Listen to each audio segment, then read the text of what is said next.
Hey, YouTube. I am super excited to come at you live today. I haven't done this in a while. And to be honest, going live is one of my favorite ways to connect because it's interactive, it's less like scripted, there's no editing. Editing, that's a whole skill, you have to do. But I typically go live on Facebook. So if you have not connected with me on Facebook, then I recommend doing that. It's just Denise, like facebook.com/the Denise Walsh, and I'll link that later too. The Denise Walsh. Follow me on Facebook because that's where I do most of my lives. And then I end up uploading them here to YouTube. So we've got some evergreen stuff because I love YouTube for that reason. Thank you so much, guys, for popping on. This is so fun. Hey, Nicole. Oh, you did? I love the journal, too. She said she just got the Dream Life Daily Journal, which is like my morning routine. It has been for the past decade, and it has really allowed me to create a personal vision and then deepen it. So I love it, too. All right. Well, what I wanted to talk with you guys today was about something I did go live about on Facebook last week or so, but the audio quality wasn't awesome. And so I want to redo it here so that way we have evergreen content of it. Evergreen just means it doesn't go away. I feel like with Facebook, I'm sure you could find it in a tab, but it's not as easy to binge listen or watch or listen, all of those things. So I love YouTube for that reason. The story basically starts when I was a clinical psychologist. For those that don't know, I was a clinical psychologist for 5 years at a local community mental health. Prior to that, I was a camp counselor for about, it was like 4 summers. And then I worked when I was in grad school at a camp. It was more of a local camp, so I didn't travel to it, like a day camp kind of experience for inner city Chicago kids. And so I've had a lot of experience working with people and being a yellow personality. If you know what that means, it means that as a predominantly yellow personality, I got into the field of psychology because I wanted to help people. I wanted to help people. I wanted to help people grow. I wanted to support and be a cheerleader and be like, no, you've got this. And I think that stemmed from my camp counselor days when I fell in love with these kids, and my couple camps I worked at in New York were with foster kids specifically. And so they came just experiencing trauma and having, just broken families and moving around and just not feeling like they were wanted. And I'm coming in and meeting them with fresh eyes and a big heart. And I'm like, do you know how awesome you are? You know what I mean? And so I got into psychology because I wanted to impact people. I wanted people to know how awesome they were, because in my camp experiences, they didn't. They had low confidence. They walked around with their head down. They didn't realize that they really could do and become anyone they wanted to be. And as you can see, it fires me up inside. And that's what I love about our business. But what I found out when I was at my job at Community Mental Health is that I can't care more about someone's life like more than they do. So in community mental health, I was working with a lot of heavy stuff. I led an anger management group where people came who were they were charged with domestic violence. I led a group on depression. I led a group with bipolar and those diagnosed with schizophrenia and like lots of different stuff. I led a trauma group.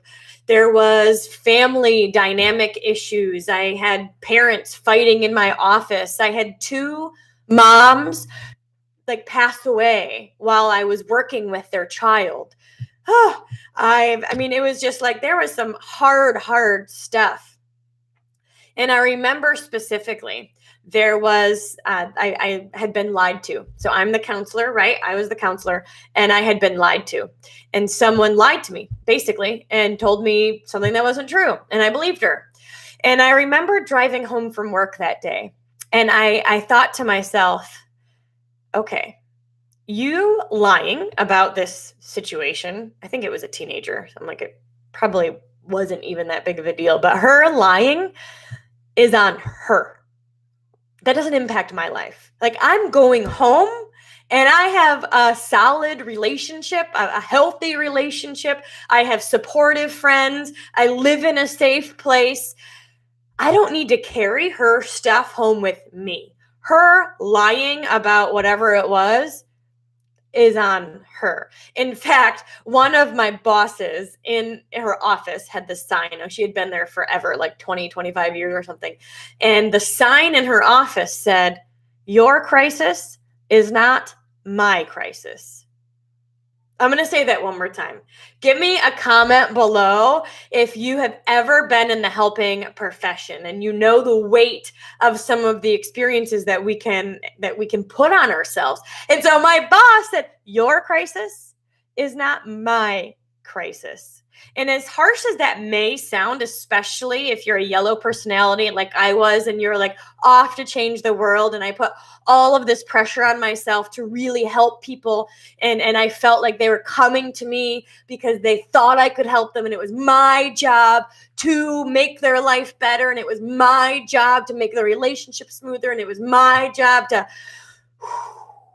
I put so much pressure on myself until I realized that it was their life. Their life. And so what I had to do is I had to put this like bubble around me.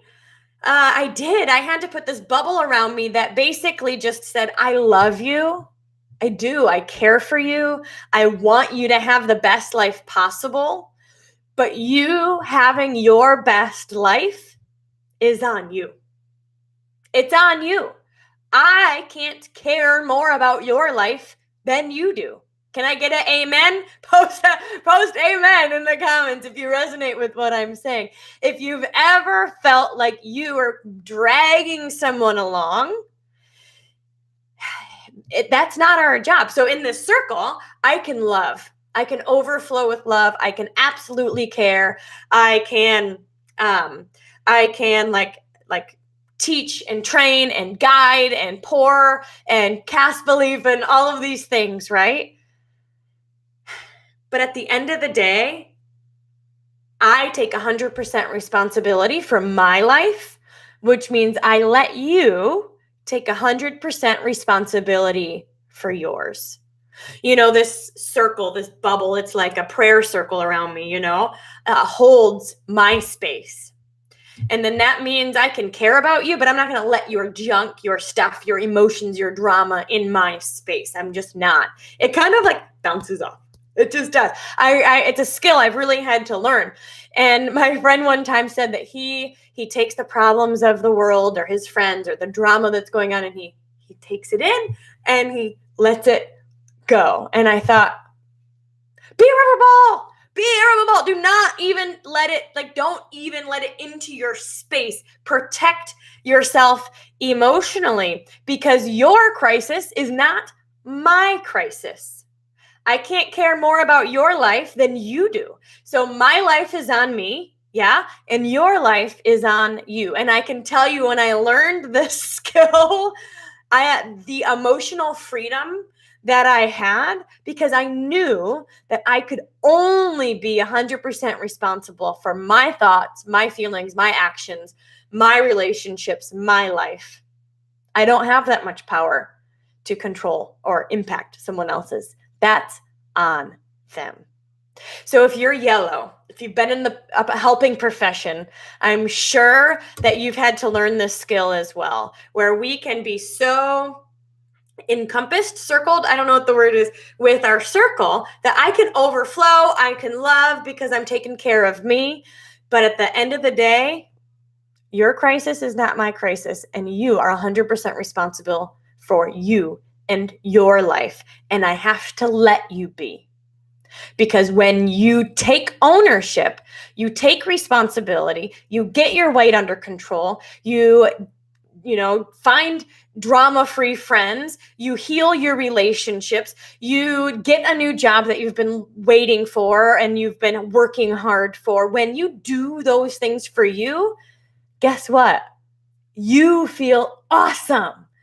Awesome. And nobody can take that away from you. Nobody wants to. So we're letting you take 100% responsibility for your life so you can feel the satisfaction of the success when you do. Thank you guys so much for hanging out. I'm going to take a look at the comments. Nicole, yeah. Yes, it was so it's interesting. You're right. She said she worked at a mental hospital, and it is a burnout position because so much of what you do is being brought in. You really get to learn this skin, I guess, of like being like, I love you, but I don't own you. You own you. That's on you, you know? And I even learned to say things like instead of saying, I'm so proud of you, because what I think shouldn't matter, I learned to say, you should be so proud of yourself.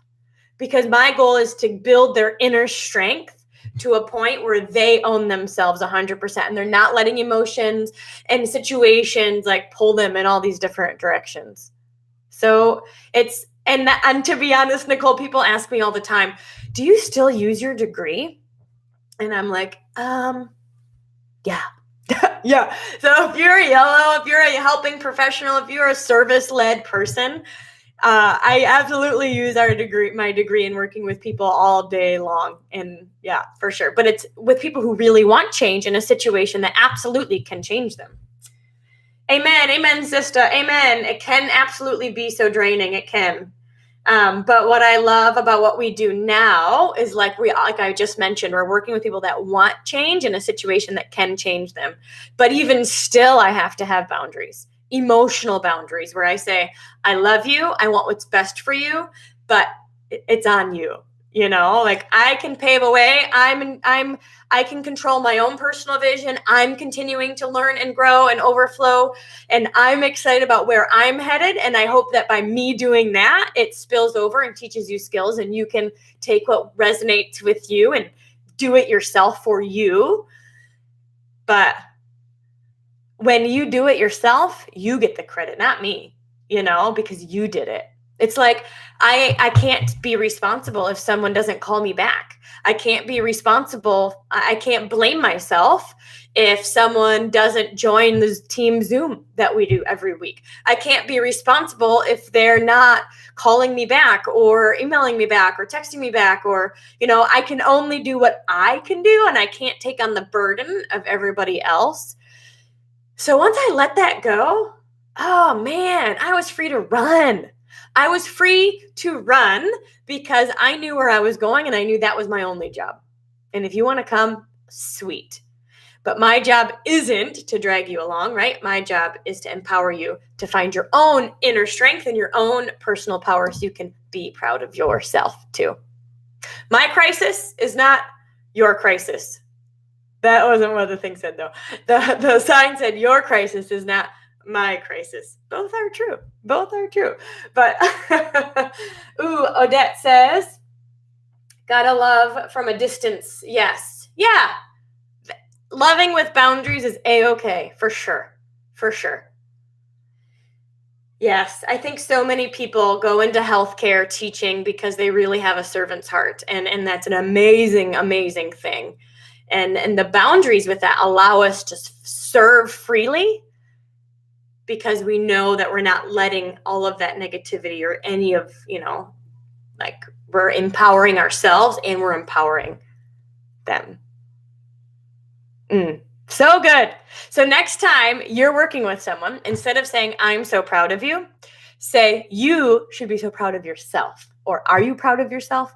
You should be proud of yourself, because we're building that inner strength so that they can, be empowered and light their own spark too.